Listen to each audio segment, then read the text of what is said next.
लहानपण गे गा देवा मुंगी साखरे चारवा ऐरावत रत्नथोर त्याशी अंकुशाचा मार जया अंगी मोठेपण तया यातना कठीण ऐरावत रत्नथोर त्याशी अंकुशाचा मार तुका म्हणे जाण व्हावे लहानाहुनी लहान ऐरावत रत्नथोर त्याशी अंकुशाचा मार विठ्ठला विठ्ठला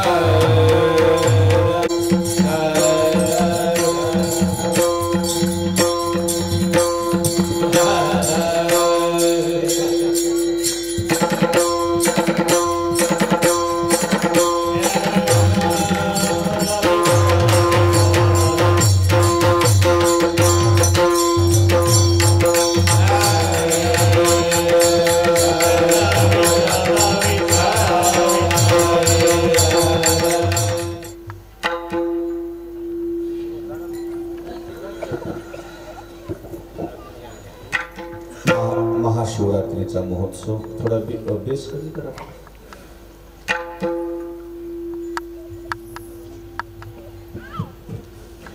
महाशिवरात्री महोत्सवाच्या निमित्ताने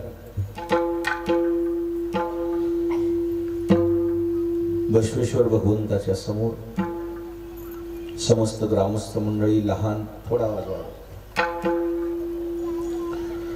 सर्वांच्या अथक परिश्रमातून आयोजित सुरू असलेला हा अखंड हरिनाम सप्ताह श्रीमद भागवत कथा ज्ञानयज्ञ कथा प्रवक्त्या भक्तिपरायण कल्पनाताई देशमुख धानोरकर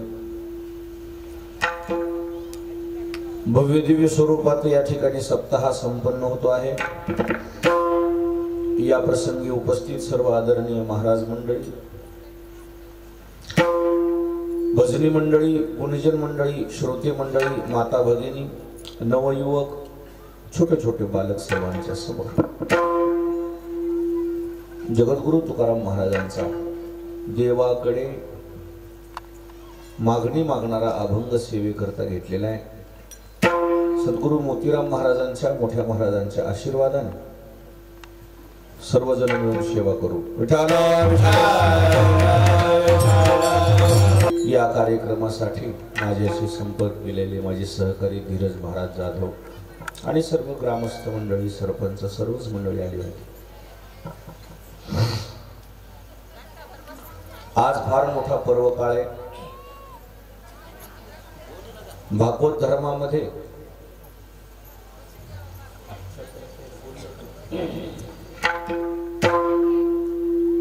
शिवरात्र सर्वात मोठा पर्व काळ आहे। या पर्व काळाचं वैशिष्ट्य असं आहे, या पृथ्वी तळावर या सृष्टीमध्ये भगवान शंकर, भगवान महादेव ज्या दिवशी प्रगट झाले तो प्रगट झालेला दिवस हा महाशिवरात्रीचा दिवस। प्रगट दिन आहे। पहिलं महादेवाचं लिंग या पृथ्वी तलावर ज्या दिवशी स्थापन झालं त्या दिवसाला महाशिवरात्र म्हणतात। आता कोणी म्हणतात की व या दिवशी महादेवाचं लग्न पण झालेलं आहे, असं बुवा मी काही लग्नाला नव्हतो, जे होते ते म्हणत असतील। आता कोणाचं काय म्हणणं आहे, कोणाचं काय म्हणणं आहे, ज्याचा त्याचा व्यक्तिगत प्रश्न असू शकतो, परंतु हा जो मुख्य पर्व काळ आहे, देवाचे चरण या सृष्टीवर ज्या दिवशी पडले तो दिवस म्हणजे शिवरात्रीचा दिवस. आजच्या दिवशी भगवान महादेवाची विशेष कृपा होती माणसावर, विशेष. आजचा दिवस फारच मोठा आहे.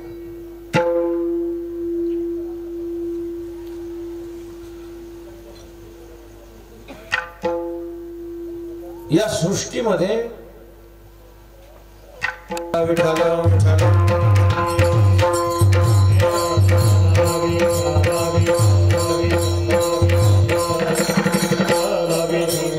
गावाच्या मानानं खूप मंडप मोठा आहे. तुम्हाला जिथं जागा उपलब्ध होत असेल तिथं उपलब्ध असेल तिथं बसा.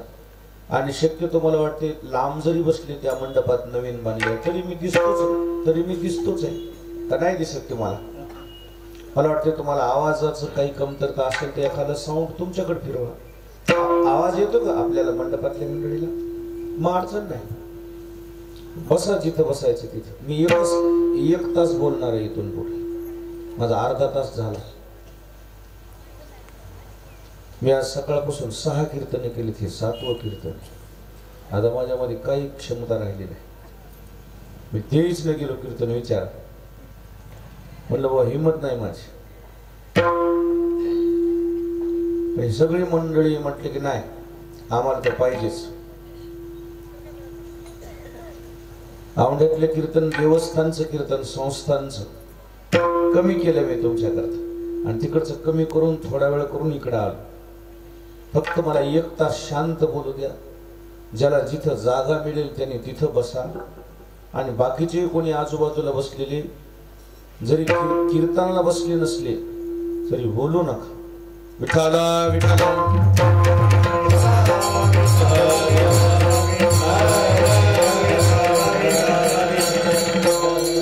भगवान महादेव म्हणजे या सृष्टीमधलं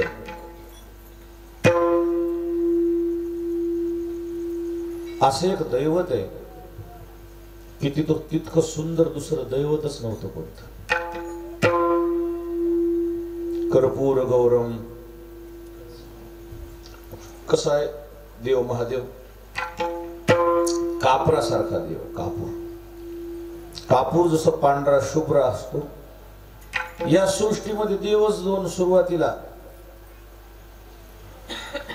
तसं तर एक महादेवाचं फार एक वर्णन असं आलेलं आहे.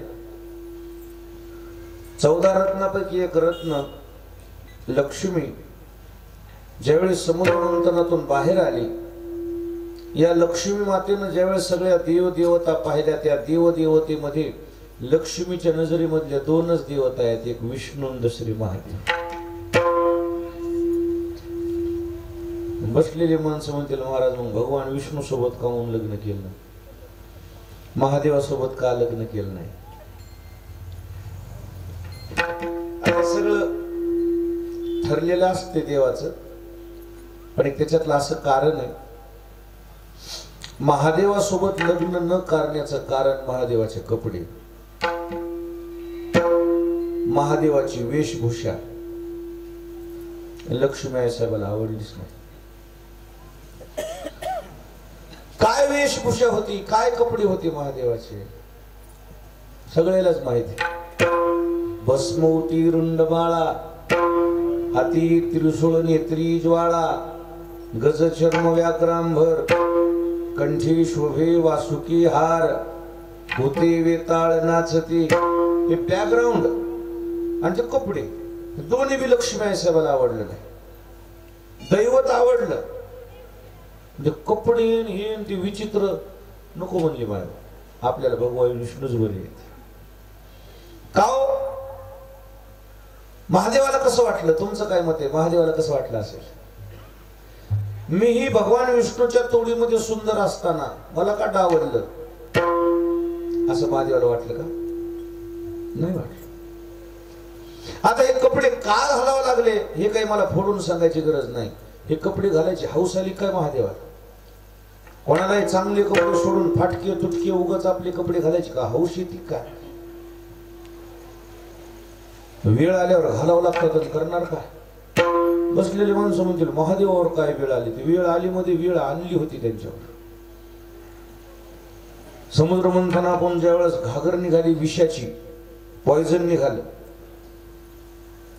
कोणीच स्वीकारायला तयार नाही. ते कोणाला तरी स्वीकारावं लागलं. सगळ्या लोकांनी राजकारण केलं. महादेव म्हणले हो नेमकं तुमचं मत काय? नाही आम्ही सगळे मिळून एकमताने निर्णय घेतलाय. म्हणले हे 14 रत्न निघाले जे आहेत ना, हे सगळ्यांना वाटून घ्यायचे, तुम्हाला सोडून कसं खाव.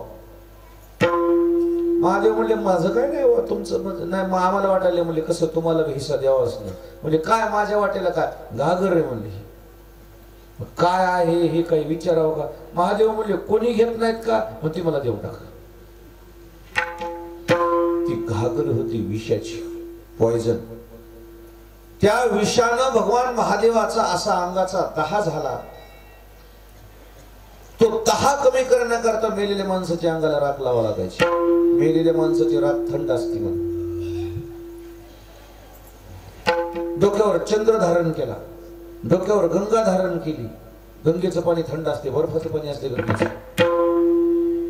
भारतातली 1 नंबरची गंगा, 1 नंबर पाणी गंगेचं आहे, 2 नंबरचं नर्मदा. काल परवा पाणी परिषद झाली एक बाहेर देशात. त्या पाणी परिषदेमध्ये भारतातलं पण पाणी गेलं होतं. भारतातलं आमच्याकडे एक पाणी आहे, चांगलं आहे, वजनदार पाणी आहे, स्वच्छ पाणी आहे, निर्मळ आहे, खराब होत नाही. अमेरिकेनं सगळ्या देशातलं पाणी तपासलं, चांगलं पाणी कोण्या देशातले, तर त्या सगळ्या 200 देशामध्ये भारताच्या गंगेचा पहिला नंबर आला. 200 देशात.